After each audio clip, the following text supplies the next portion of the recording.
제 아버지는 양극성 정동장애를 앓고 있어요. 아버지는 저에게 돈을 달라고 하셨어요. 저는 아버지께 드릴 돈이 없다고 이야기했습니다.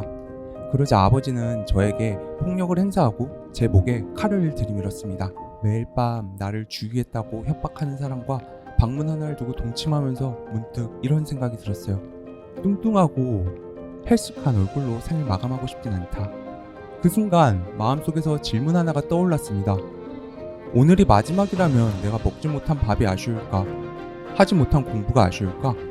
이 질문은 저에게 큰 깨달음을 주었고 앞으로 나아가야 할 방향을 제시해 주었습니다. 이제부터 어떤 일이 있었는지 말씀드리겠습니다.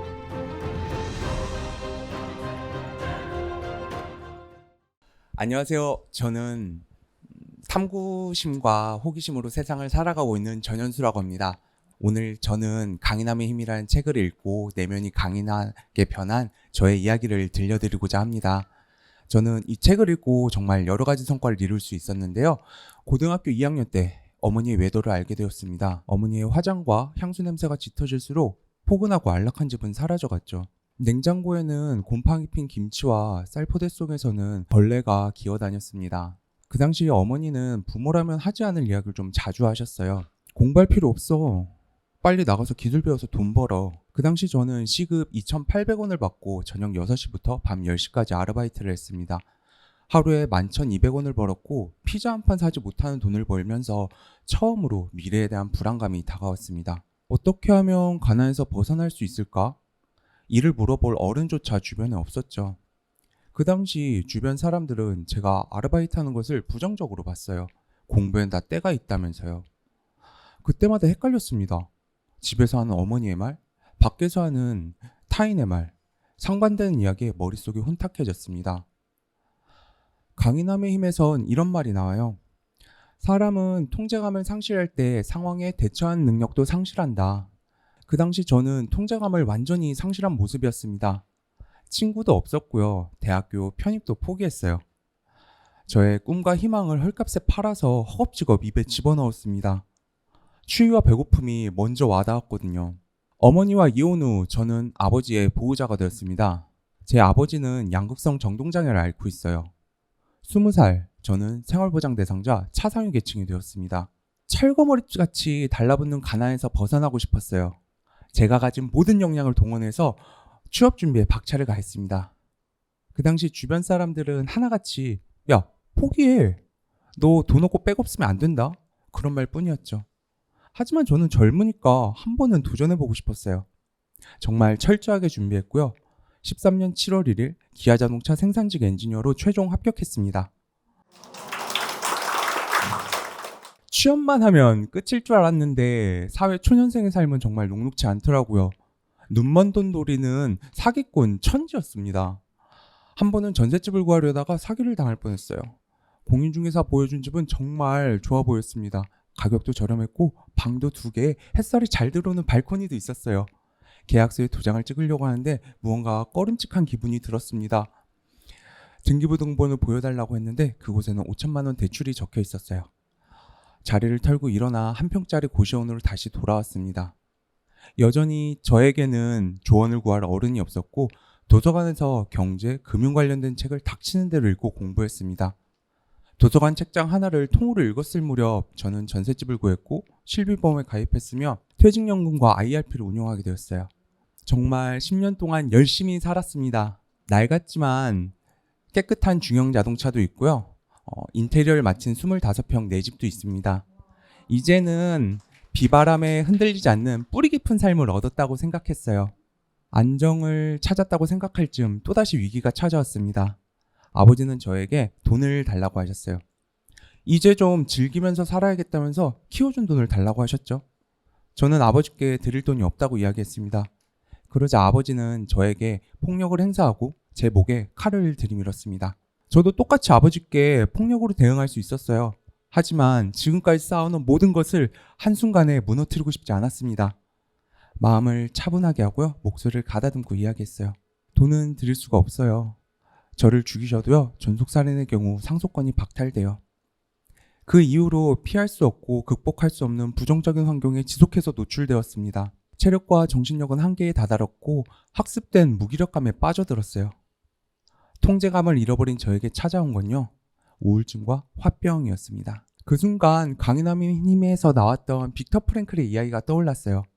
빅터 프랭클은 나치 유대인 수용소에 있으면서도 삶의 희망을 잃어버리지 않은 사람이에요. 그는 죽음의 수용소에 있으면서도 생존 확률을 높이는 두 가지 방법을 알게 됐는데, 하나는 면도하는 것이고 또 하나는 가슴을 활짝 펴고 걷는 것이에요. 즉, 내가 통제할 수 있는 일을 하라는 것이었죠. 그 순간 마음속에서 질문 하나가 떠올랐습니다. 오늘이 마지막이라면 내가 먹지 못한 밥이 아쉬울까? 하지 못한 공부가 아쉬울까? 이 질문은 저에게 큰 깨달음을 주었고 앞으로 나아가야 할 방향을 제시해 주었습니다. 오늘이 마지막이라면 어떻게 살아야 할까? 이 질문의 끝에서 저는 3가지 버킷리스트를 정했는데요. 1.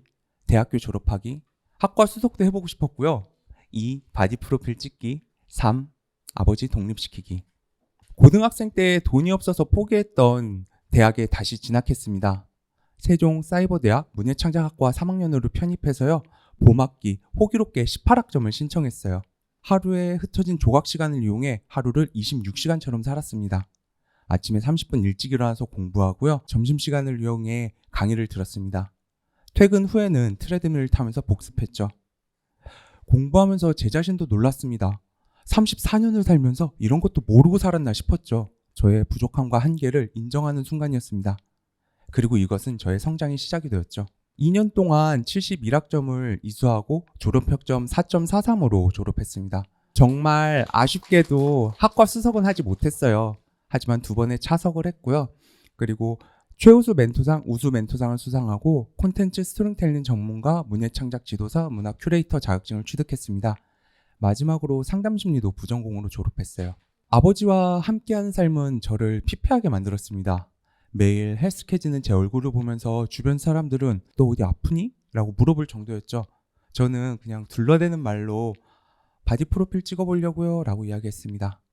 매일 밤 나를 죽이겠다고 협박하는 사람과 방문 하나를 두고 동침하면서 문득 이런 생각이 들었어요. 뚱뚱하고 헬스한 얼굴로 생을 마감하고 싶진 않다. 그 이후로 저는 식사량을 줄이고 유산소 운동을 병행했습니다. 이때도 강인함의 힘이 정말 큰 도움이 되었어요.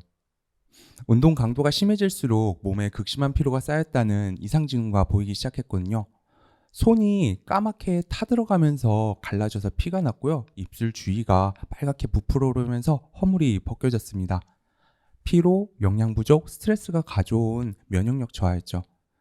저는 몸이 하는 말에 귀를 기울이기로 했습니다. 우선 체지방을 8%까지 낮춰서 헬스 트레이너처럼 멋진 몸으로 사진을 찍는 게 아니라 다이어트 후기 사진을 남기는 것으로 변경했어요. 24년 2월 93kg를 시작한 다이어트는요, 8월달 76kg까지 감량할 수 있었습니다. 12월 30일 저는 70.7kg으로 바디 프로필을 찍었습니다. 만약에 강인함의 힘을 잃지 않았다면 저는 건강을 잃었을 것이고 이 자리에 서 있지도 못했을 거예요. 몸이 하는 말에 귀를 기울이는 것이 진정한 건강함이자 강인함이란 것을 깨닫는 순간이었습니다. 아버지, 이제 우리 따로 살아요. 아버지께 말씀드리자 가짠타는 표정으로 이야기하셨어요. 너가 나한테 뭐 해줄 수 있는데? 내가 쉽게 나가줄 것 같아? 너 마음대로 해봐. 아버지는 저의 제안을 단칼에 거절했습니다. 저는 이대로 있을 수 없었고 무작정 부동산에 찾아갔어요. 급하게 집을 팔려는 저를 보고 중개사님이 이야기하셨어요. 아유, 우리 아들하고 나이가 비슷해 보이는데 일단 자리 좀 앉아봐요. 중개사님은 저에게 많은 조언을 해주셨고요. 또 제가 생각하지 못한 많은 문제점도 지적해 주셨습니다.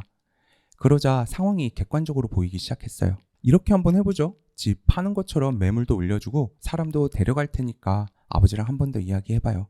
귀인을 만난 것 같았습니다. 처음 만나는데도 나를 도와주는 사람이 정말 감사하게 생각했어요. 집에 돌아와서 아버지께 한 번 더 이야기했습니다.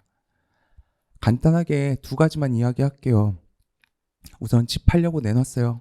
사람들이 집 보러 와도 놀라지 마세요. 2번째는 아버지 뜻대로 해드릴게요. 1년 4개월 동안 월세하고 보증금 대신 내드릴게요. 다음날 아버지는 제 2번째 아내 승낙하셨고요. 시간이 지나면은 이야기를 바꿀 것 같아서 일을 빠르게 진행했습니다. 미리 받아왔던 월세집에 가서 방을 보고 바로 계약하고요. 며칠 후에 이삿짐을 옮겼어요. 아침부터 저녁까지 이삿짐을 옮기고 집에 돌아오니까 집이 정말 난장판이었습니다. 4년 동안 청소하지 않은 방은요, 먼지 얼룩이 가득했죠. 하루 종일 방을 닦고 치우고 정리하면서 생각했습니다. 지금 이 방 한 칸을 비우는데 정말 오랜 시간이 걸렸습니다. 강인함의 힘에선 이런 말이 나와요. 적어도 어느 정도 상황을 통제할 수 있어야 하고 인간으로서 살 가치를 느낄 수 있어야 한다. 저에게 아버지를 독립시키는 일은요, 제가 잃어버렸던 통제감을 되찾는 일이었습니다. 책에 나온 것처럼 통제감을 되찾자 저는 누구보다 빠르게 활력을 회복할 수 있었습니다. 강인함의 힘을 읽으면서 정말 인상 깊었던 문장 하나가 있어요. 자신감은 안경과 같아서 대상을 보는 눈이 바뀐다. 자신감에 따라 우리 앞에 놓인 문제와 그 문제를 해결하는 자기 역량을 보는 방식이 달라진다. 저는 지금까지 눈앞에 놓인 목표를 가치라 생각했습니다. 목표 달성 여부에 따라 행복이 결정된다고 생각했죠. 하지만 이제는 성공과 실패 이분법으로 좌절하지 않습니다. 책을 통해 진정한 강인함을 배웠거든요. 더 이상 바꿀 수 없는 과거에 얽매이지 않기로 했습니다. 괴로움은 인내하는 데서 그치지 않고 좋은 결단을 내리는 것에 그 의미가 있다.